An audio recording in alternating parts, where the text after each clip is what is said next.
दोनों ने मिलकर अपनी सारी शक्तियां एक साथ मिला दी। रूबी ने अपनी मनमोहक हंसी को भयंकर भवानी की कर्कश आवाज से मिलाया और एक ऐसी गूंज पैदा की जो जंगल के हर जानवर को सुकून और शांति देने लगी। भयंकर भवानी ने अपनी आग को रूबी की काली छाया से मिलाया और एक ऐसी रोशनी पैदा की जो पूरे जंगल को रोशन कर रही थी। सबने देखा कि उनकी मिली हुई शक्ति अकेले से कहीं ज्यादा शक्तिशाली और सुंदर थी। जब प्रतियोगिता का अंत हुआ तो निर्णायक मंडल ने दोनों को संयुक्त रूप से विजेता घोषित किया। रूबी और भयंकर भवानी ने ताज को आधा आधा बांट लिया। उस दिन सभी चुड़ैलों ने सीखा कि सच्ची शक्ति दूसरों को हराने में नहीं बल्कि साथ मिलकर काम करने में है। और यही कारण था कि उस दिन से हर चुड़ैल जाति को पता चला कि असली सुंदरता डराने में नहीं बल्कि सम्मान और सद्भाव में है। ये ऐसा मुकाबला था जो डर से शुरू हुआ और सम्मान के साथ खत्म हुआ, और इसीलिए ये कहानी आज भी चुड़ैलों की दुनिया में सबसे अलग और खास मानी जाती है। रूबी को ताज मिलने के बाद भयंकर भवानी के मन में बदले की आग और भी तेज हो गई थी। उसने हार को स्वीकार नहीं किया था और चुपचाप रूबी के खिलाफ एक भयानक साजिश रच रही थी। अगले साल के काली छाया का सौंदर्य संग्राम के लिए तैयारियां शुरू हो चुकी थी और इस बार भवानी ने कसम खाई थी कि वो किसी भी कीमत पर रूबी को हराएगी। रूबी, जो अब रानी चुड़ैल बन चुकी थी, अपनी शक्तियों का इस्तेमाल सभी चुड़ैलों के भले के लिए कर रही थी। उसने एक स्कूल खोला था जहां युवा चुड़ैलों को बताया जाता था कि अपनी शक्तियों को कैसे नियंत्रित करे और उनका सही इस्तेमाल कैसे करे। रूबी की बढ़ती लोकप्रियता से भवानी और भी जलने लगी। इस बार प्रतियोगिता में एक नया राउंड जोड़ा गया था, अंतिम छाया का वार। इसमें हर चुड़ैल को अपनी सबसे शक्तिशाली और भयानक छाया का निर्माण करना था और जो चुड़ैल सबसे ज्यादा डर पैदा करेगी वही जीतेगी। भयंकर भवानी ने इस राउंड के लिए महीनों तक अभ्यास किया। उसने एक ऐसा मंत्र सीखा जो उसकी छाया को एक जीवित शक्तिशाली राक्षस में बदल सकता था। उसने इस राक्षस को अंधकार का दैत्य नाम दिया। प्रतियोगिता का दिन आ गया। रूबी ने अपनी कलाकारी का प्रदर्शन किया और अपनी छाया से एक विशाल चमकती हुई आकृति बनाई जो डरावनी होने के बावजूद दिल को छू रही थी। उसने अपनी छाया से एक ऐसा दृश्य बनाया जिसमें जंगल के सभी जानवर और चुड़ैलें खुशी से नाच रहे थे।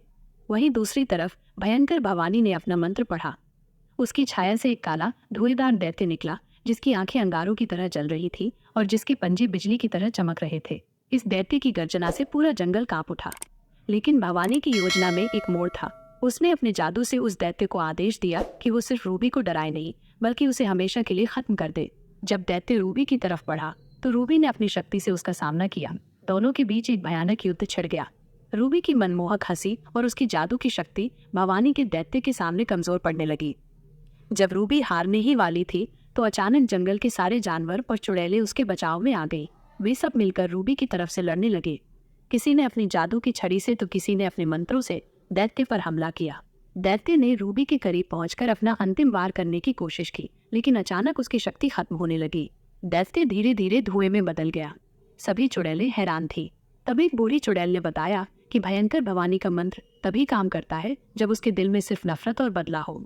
जब सभी चुड़ैलें रूबी का साथ देने आई तो उनका प्यार और अच्छाई की शक्ति भवानी की नफरत की शक्ति से ज्यादा शक्तिशाली साबित हुई। भयंकर भवानी की हार हो गई।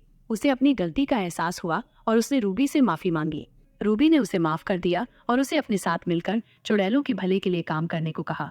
इस दिन के बाद भयंकर भवानी ने अपने बदले और प्रतिशोध की भावना को त्याग दिया। उसने अपनी शक्तियों का इस्तेमाल अच्छे कामों के लिए करना शुरू किया।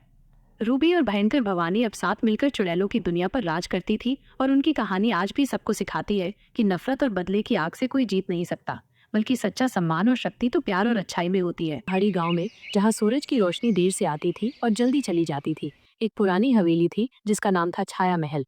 लोग कहते थे कि इस महल में रात की परछाइयां रहती हैं। ये कोई आम परछाइयां नहीं थी, बल्कि ऐसी परछाइयां जो रात के अंधेरे में जिंदा हो उठती थी।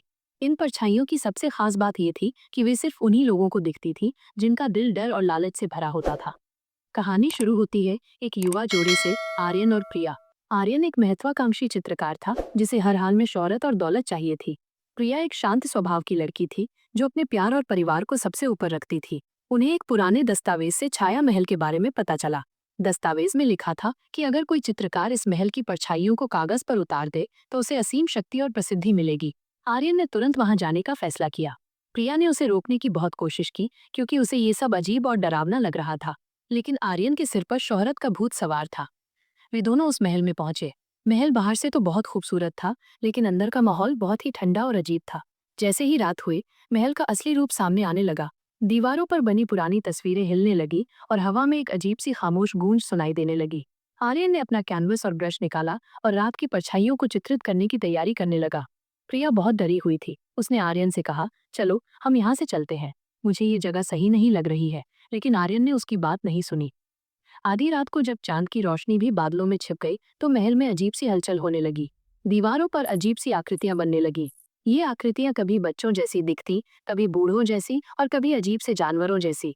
ये सब परछाइयां थीं जो सांस ले रही थी। आर्यन ने अपनी आंखें बंद करके उन्हें महसूस करने की कोशिश की और फिर जैसे ही उसने आंखें खोली, उसे एक परछाई साफ दिखी। वो परछाई एक बूढ़ी औरत की थी जिसकी आंखें पूरी तरह काली थीं। आर्यन ने बिना डरे उसे चित्रित करना शुरू कर दिया। जैसे जैसे आर्यन परछाई को चित्रित करता गया, उसकी आंखें लाल होने लगी और उसके हाथ कांपने लगे। उसे ऐसा लग रहा था जैसे कोई उसे अंदर से खींच रहा हो। उसने महसूस किया कि उसकी परछाई भी अब उससे दूर जा रही है। प्रिया ने जब ये देखा तो वो डर गई। उसने आर्यन को खींचकर रोकने की कोशिश की, लेकिन आर्यन अपनी जगह से टस से मस नहीं हुआ। अगली परछाई एक बच्चे की थी जो हंस रहा था, लेकिन उसकी हंसी भयानक थी। जब आर्यन ने उसे चित्रित किया तो उसे ऐसा लगा जैसे वो खुद एक छोटा बच्चा बन गया हो और कोई उसे दीवारों के अंदर खींच रहा हो। प्रिया ने देखा कि आर्यन की परछाई अब पूरी तरह गायब हो चुकी थी।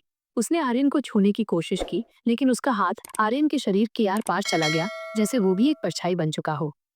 प्रिया रोने लगी। आर्यन, तुम क्या कर रहे हो? तुम खुद को खो रहे हो।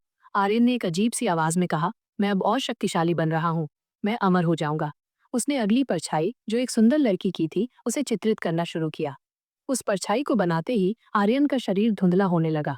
प्रिया समझ गई कि अगर उसने कुछ नहीं किया तो वो अपने प्यार को हमेशा के लिए खो देगी। प्रिया ने हिम्मत जुटाई और अपनी आंखें बंद करके अपने दिल से कहा कि वो डर को बाहर निकाल देगी। उसने अपने प्यार की शक्ति को महसूस किया और अपनी मुट्ठी में बंद कर लिया। फिर उसने अपने दिल से प्रार्थना की और अपनी आंखों को खोला। जब उसने आंखें खोली तो उसे एक भी परछाई नहीं दिखी। उसने देखा कि आर्यन का शरीर और भी ज्यादा धुंधला हो रहा था। प्रिया ने अपनी सारी ताकत लगाकर आर्यन के चेहरे को पकड़ा और जोर से कहा, आर्यन, ये परछाइयां सिर्फ तुम्हारे लालच और डर को देख रही हैं। तुम इन परछाइयों को अपनी आंखें बंद करके देखो, तुम्हारा डर खत्म हो जाएगा। आर्यन ने प्रिया की बात सुनी। उसने अपनी आंखें बंद की और अपने दिल में डर और लालच की जगह सिर्फ प्रिया के प्यार को महसूस करने लगा। जैसे ही उसने ये किया, महल की दीवारों पर बनी परछाइयां गायब होने लगी। उसने आंखें खोली। दीवारों पर अब कोई परछाई नहीं थी, सिर्फ उसके बनाए हुए चित्र थे। आर्यन ने अपनी कैनवस को देखा। वहां सिर्फ भयानक चेहरे और डरावनी आकृतियां बनी थी, जिन्हें देखकर वो खुद भी डर गया। उसे अपनी गलती का एहसास हुआ। उसने प्रिया को गले लगाया और कहा, तुम्हारा प्यार ही मेरी असली शक्ति है, मुझे माफ कर दो। वे दोनों तुरंत उस महल से बाहर निकल गए। जैसे ही वे बाहर आए, सूरज की पहली किरणें बाहर आ चुकी थीं। सूरज की रोशनी में महल की परछाइयां पूरी तरह गायब हो चुकी थीं। आर्यन ने उस दिन से पेंटिंग छोड़ दी और प्रिया के साथ एक नया जीवन शुरू किया।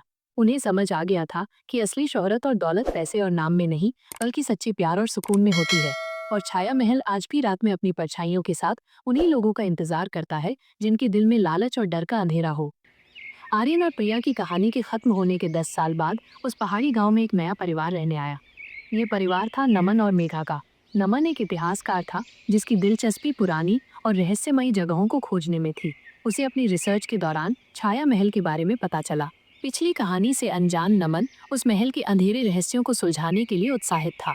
उसने वहां एक रात रुकने का फैसला किया, ये सोचकर कि ये उसके शोध के लिए एक सुनहरा मौका होगा। मेघा ने उसे रोकने की बहुत कोशिश की। नमन, इन पुरानी जगहों के अपने रहस्य होते हैं, तुम बिना सोचे समझे वहां मत जाओ, उसने कहा। लेकिन नमन ने उसकी बात को हल्के में लिया। ये सब सिर्फ किंवदंतियां हैं मेघा। मैं कोई चित्रकार नहीं हूँ जो परछाइयों से डर जाऊंगा।